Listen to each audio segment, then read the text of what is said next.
Hello દર્શક મિત્રો, સ્વાગત છે તમારું અમારી યુટ્યુબ ચેનલમાં। તો આજે આપણે વાત કરવાના છીએ આપણા મોબાઈલમાં જે લોકોએ વોટ્સઅપમાં સ્ટેટસ મૂક્યા હોય એને કેવી રીતે ડાઉનલોડ કરવા વગર કોઈ ત્રીજી થર્ડ એપ ઇન્સ્ટોલ કર્યા વગર સીધા આપણે ડાયરેક્ટ આપણા મોબાઈલમાં બીજાએ મૂકેલું સ્ટેટસ કઈ રીતે ડાઉનલોડ કરી શકીએ તેના વિશે વાત કરવાના છીએ। તો વિડીયો છેલ્લે સુધી જોજો મિત્રો, અને વિડીયોને લાઇક કરી દેજો।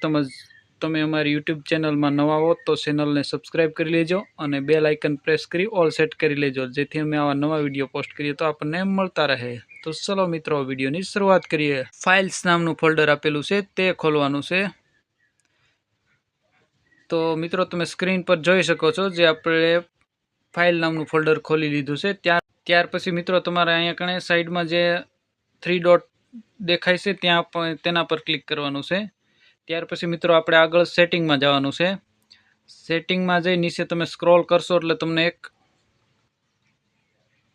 બટન દેખાશે શો હિડન ફાઇલ। તો આ ફાઇલને છે ને બટન ઓન કરી દેવાનું છે। મારા મોબાઈલમાં ઓલરેડી ઓન છે, જેથી હું કોઈ પણ સ્ટેટસ મૂકે તો એને હું ડાઉનલોડ કરી શકું। ત્યાર પછી મિત્રો તમારે બેક આવી જવાનું છે। બેક આવ્યા સર્ચ બાર દેખાશે, તો ત્યાં કણે આપણે સર્ચ કરવાનું છે ડોટ સ્ટેટસ।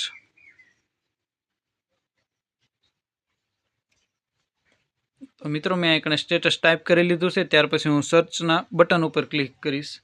તો જો આજ અહીંયા કણે મારા મોબાઈલમાં જે સ્ટેટસ મૂકેલા છે તે બધા નીચે દેખાય છે।